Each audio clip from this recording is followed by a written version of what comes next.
반갑습니다. 그린스토리의 최입니다. 조금만 부지런하면 알아서 꽃 피워주는 세상 키우기 쉬운 덴드로비움 노디게시가 꽃을 가득 피워주네요.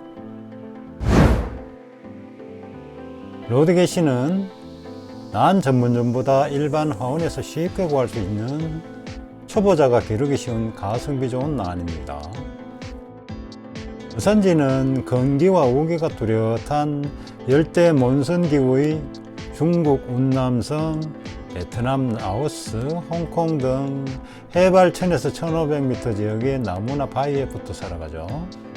또 간혹 땅에 뿌리를 내리는 경우도 있다고 합니다.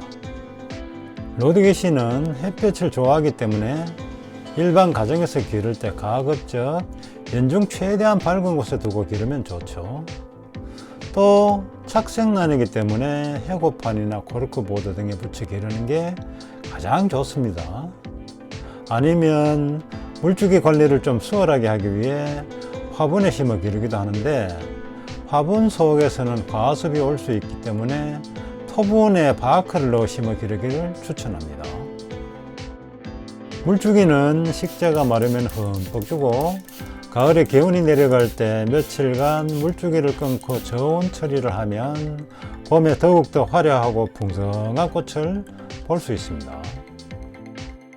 봄에 꽃이 지고 5, 6월 새 벌브가 본격적으로 자라기 시작하면 질소 위주의 영양제를 미량원소와 소량원소와 함께 월 2, 3회 주고, 여름이 지나 기온이 선선해지는 가을에는 칼륨 위주의 영양제를 주어 벌브를 최대한 튼실하게 키워냅니다.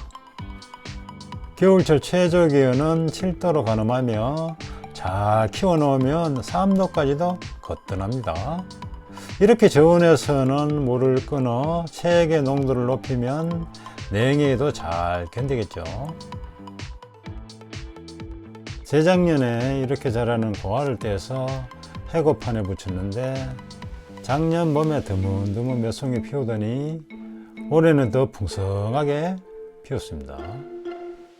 몇 년 동안 노디게시를 키워오면서 줄기의 마디에 꽃이 하나씩만 달리는 걸 봤었는데, 여기 보시면 이렇게 두 송이씩 열리네요.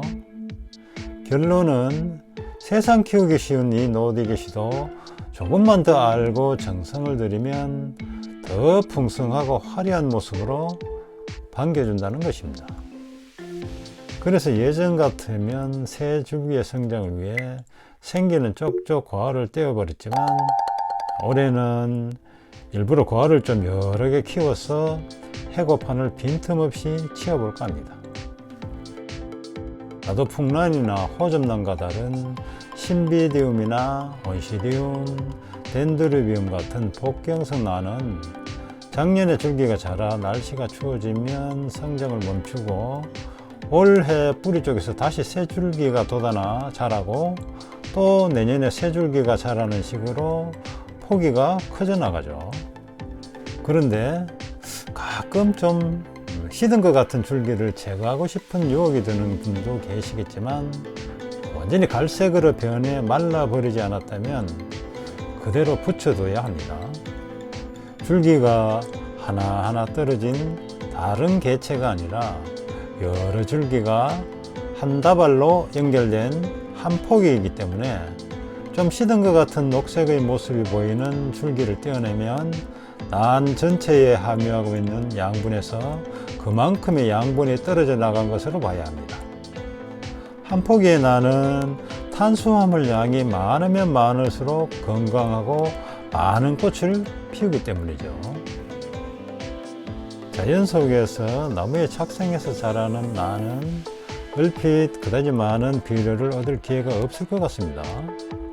가끔 새나 작은 다람쥐 같은 동물들의 배설물이 어쩌다 나무 기둥에 묻더라도 몇 시간 지나지 않아 세차게 내리는 스콜이 말끔하게 씻어 내리니까요.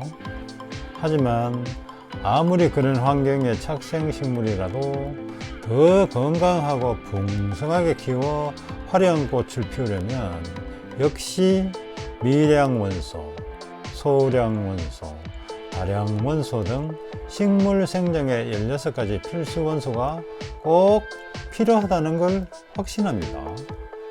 착생식물인 취석곡을 그렇게 해서 충분히 키워봤던 경험이 있고, 이 로드게시 역시 작년에 미량원소와 소량원소, 다량원소를 줘서 키웠기 때문이죠.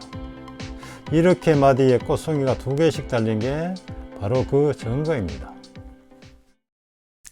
궁금한 점이나 하실 말씀 있으면 항상 댓글 달아주시고, 영상이 도움이 되었다면 구독과 좋아요 눌러주십시오.